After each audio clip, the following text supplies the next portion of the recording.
Right, okay, we're going to introduce the first speaker. Are you up for that? I'm going to introduce you to Cristina Luminea.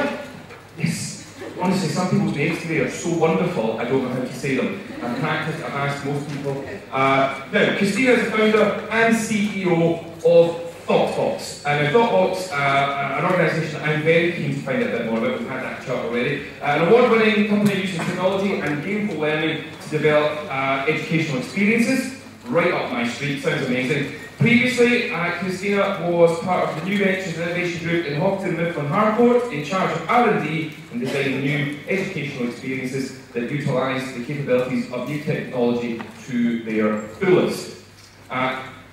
And the bit I found really exciting, in 2013, Cristina was awarded a spot on the Independent's Top 30 Under 30. Ladies and gentlemen, Cristina.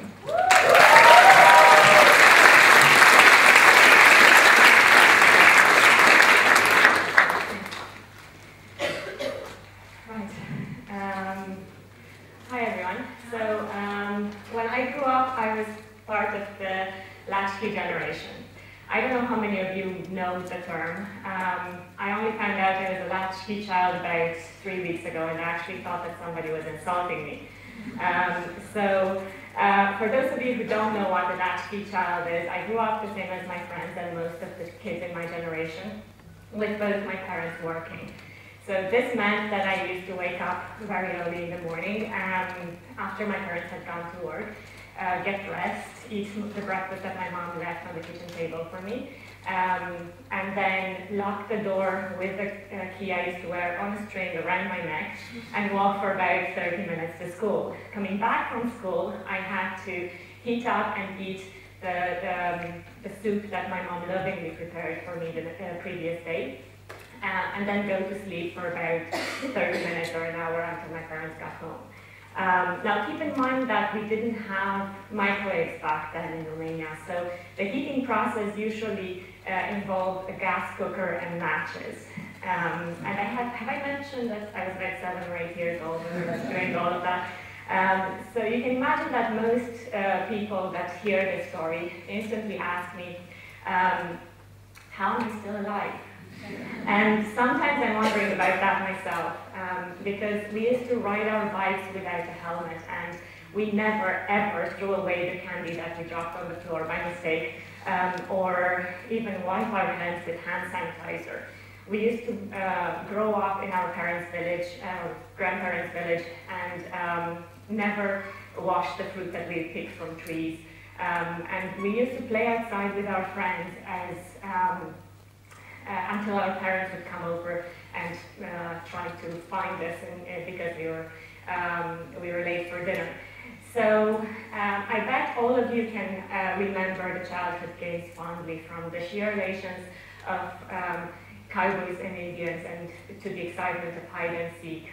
Remembering all of this, I remember that we used to invent our own games using stones and balls and anything we could find, and then we would invent our own language as well and have games that involved words, and all of these, looking back, were fun and actually educational. And if you think about it, this is how kids learn. They learn through play and experimentation. If you look at kids in your own lives, I don't know if some of you are parents, they never listen to you saying, don't pick up all the cubes because you won't be able to carry them. They'll try and fail and try again until they'll get it right, and they'll realize that they can only carry 3 cubes at a time.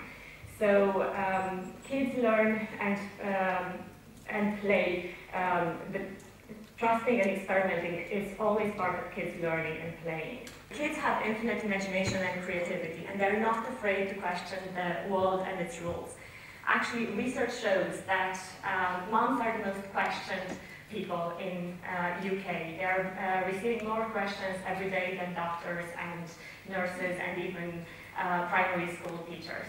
An average mom is asked around 288 questions per day from breakfast to dinner. So that average at around 23 questions every hour. or one question every 2 minutes and 36 seconds. So I don't know about you, but I kind of realize why parents or young parents are so tired all the time.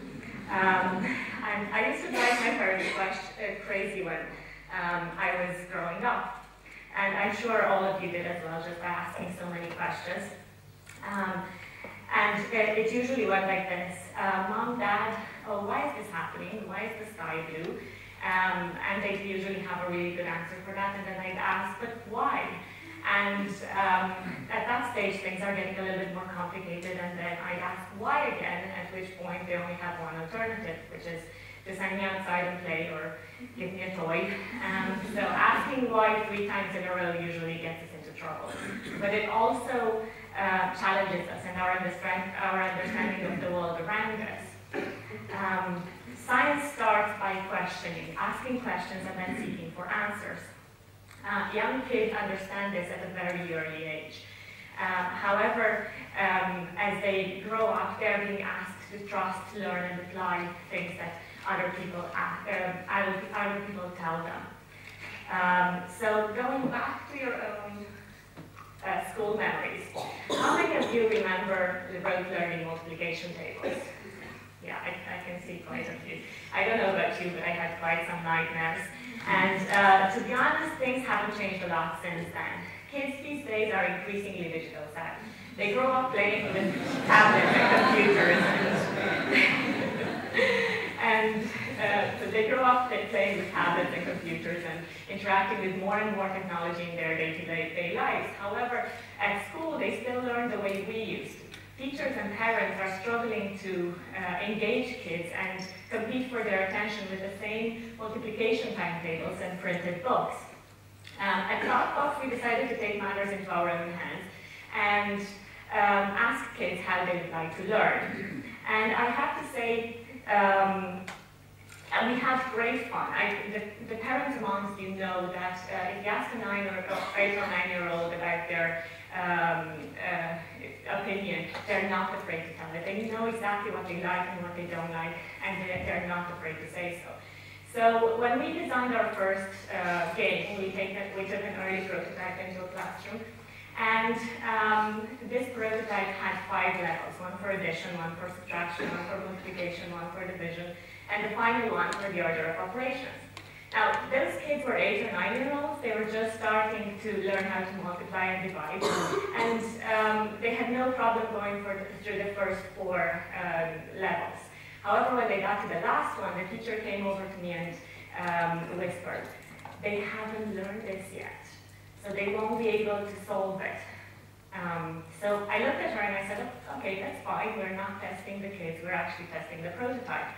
So all you could see in that classroom was frustration. And the only thing that the kids got back was that they were getting things wrong, but they had no idea why. They had no idea that they had to solve multiplication before addition, for example. So as the frustration levels were rising, kids were getting angry because the game wasn't doing what they wanted it to do. But at the same time, none of them gave up. And until one kid somewhere in the back of the class tried to do multiplication first. And this is when the aha moment happened. This is when he jumped up in joy and started telling everybody else how to beat the level. And this is when we knew that we were onto something.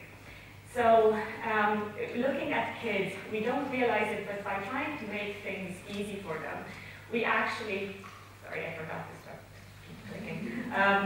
We are actually stopping them from questioning, and we're not challenging anymore, and we're making learning boring for them.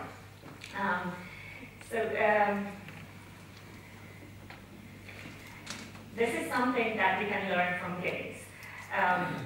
Games are actually really hard work. They challenge us to achieve our potential. They are based on goals, and those goals keep us motivated, which is something that we don't really see in a lot of classrooms and in traditional education.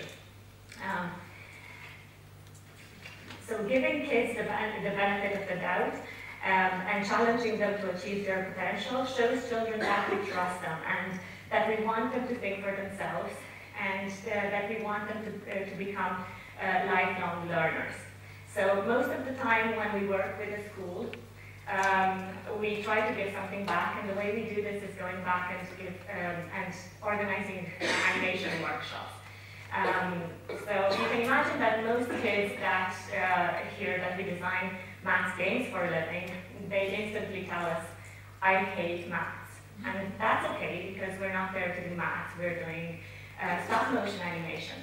So we split them up into groups, and in each group there's a script writer and a wireframe designer, and there's somebody in charge of the characters and modeling them out of Play-Doh. And there's somebody in charge with the set. And like this, they can see how everything that they've learned so far in terms of storytelling and drawing and Play-Doh modeling, it comes together into a bigger project. So once all of that is done, we start taking the pictures. And this is when the magic happens, because once we tell them that we'll have to take 300 pictures for 30 seconds of video, at least one kid in that room would look at us and ask, how many pictures do we need to take for a 30-minute video? And usually our answer is, well, I don't know. What do you think? And this is when you see a room full of kids running around and grabbing paper and pencils and trying to figure out the answer by themselves. And for them, it's not doing maths anymore. It's putting their knowledge into practical use and satisfying their curiosity. Spontaneous everyday learning grows out of curiosity at a very young age. And empowering kids to ask their own questions and to formulate their own challenges and then go off and seek for answers, it's going to empower them and show them that learning is more than just rules and facts. It's going to convert them into lifelong learners. So I realized that a lot has changed since I grew up. Parents are now more aware of the dangers around them and surrounding their children. And they're also more aware of their responsibilities. However, we need to start trusting kids when it comes to their education. We need to empower them and give them the freedom to experiment. Sorry, there you go.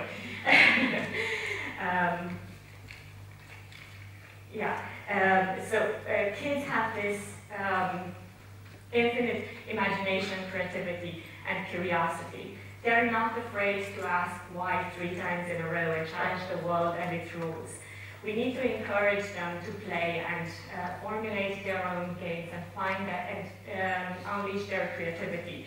We need to foster their creativity and empower them to fail and try again and experiment until they get it right. We need to challenge kids by setting high expectations for them to achieve their potential. And looking at all of this, this will lead them to become lifelong learners by formulating their own problems and finding out the answers for them. And at the same time, it will empower them to change the world. Thank you very much.